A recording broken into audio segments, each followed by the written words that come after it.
asalaamaaleykum wa rahmatullah. tey nag dañuy ñëw wax si ki nga xam ne mooy Xasan Nasrallah te tey mooy bis ba nga xam ni moom lañ koy fàttaliku. Xasan Nasrallah bàyyam mi ngi tuddoon Abdul Karim Nasrallah moo tax ñuy dàkkantele Xasan Nasrallah ibn Abdul Karim. moom nag ñu nga dëkkoon fële ca Chid bu Lubnaan ba. Xasan Nasrallah mi ngi judd ci atu 1959 am ñu wax 1960 waaye liy gën a bari si li ñu wax mooy 1960. Xasan Nasrallah am na soxnaam ñoo ngi koy wax Fatima Yacine. Xasan Nasrallah it am na juróomi doom yooyu kasa njëkk mooy Mouhamad Jawad ak Zeynab ak Mouhamad Ali ak Mouhamad Mahdi. doomam nag bi si gën a mag mooy Mouhamad Hadi moom mooy ki si gën a mag moom nag daa faatu woon ci ay xare yoo xam ne doxoon na ca digganteem ak Israël kooku yi di ko am taarix la ndeysaan ak faatoom sax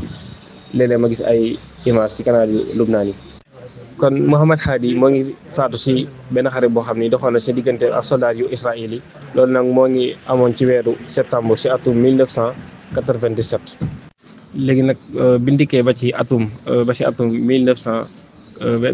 1982 Israël daal di ñëw foofu ca Lubnaan daal di nangu Chid ba daal di fay xeex jàppanteeg armée bu Liban bi ay xeex yu métti dox seen diggante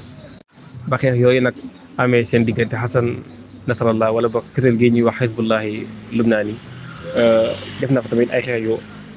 am solo ñu koy sax wax ci atum 1985 ak ba ci 2000 yëpp Xasan Nasrallah moo ngi doon jiite ay opération yu bari ca foofu noonu. loolu sax nag moo taxoon Israël njëkkoon naa génn Liban si loo xam ni du benn accord maanaam daal Israël nangu na Liban ñu xeex ak moom ba nanguwaat ko si moom te signéwuñ benn accord ak moom lu dul ci fetal daal lan xeex ak moom ba mu génn. loolu nag mayoon na ko tur comme daal taxoon na mu gën a siiw foofu ca Lubnaan aussi tamit yàgg nañoo wax ni Israël yàgg na ko jéem a faat bari na ay yoon yoo xam ni daf doon tànte ngir faat ko. donte nag moom saa yu koy jéem a faat bi échec day weddi ni nekkutoon moom saa yu échecee rek dafay wax ni nekku ni moom moo ko doon jéem a faat. atum 2006 tamit ab xeex doxoon na seen diggante ak Israël xeex bu métti aussi tamit boobu ñoom Hizbullahi Lubnaan yi dañuy wax ni ñoom ñoo ko gañe woon ndax dañoo forcé waat Israël mu génnaat ba si seen xeex bii mujj gis ngeen ko ca Chid bu Lubnaan ba xeex nañ fa xeex yu métti lool si atum 2024 bi mooy ba ni ñu ko faatee waaye guerre yooyu noonu yëpp Hizbullahi Lubnaan yi moo doon continuer di nekk foofu di résister di xeex ba ni amee ay accord seen diggante ak Israël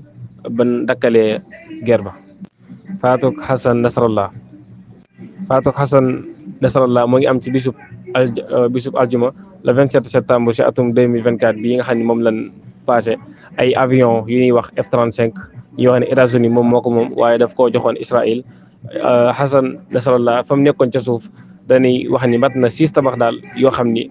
Xasan Nasrallah moo ngi woon ca suuf moom ak ay secrétaire wala boog ay njiit yoo xam ni ñu ngi bokkoon ca Hizbullahi Lubnaan yi doon amal ay réunion yoo xam ni doon nañ ko def foofu noonu si li ñu wax ni Israël Yediot Ahronot dafa kooku ab journal la ci Israël moom daal nee na Israël dafa jot ay xibaar yoo xam ne da koy xamal ni ñoom ñu ngi doon def ay ndaje si noonu la jëlee F-35 yi ñëw ba tiim foofu daal di fay lancé ay bomb ay roppalaan daal yoo xam ne moom la jëfandikoo ngir faat njiit li lii daal mooy loo xam ni des na ko tënk ci Xasan Nasrallah pour ñi nga xam ne xamuñu si moom dara yàlla na ko yàlla yërëm.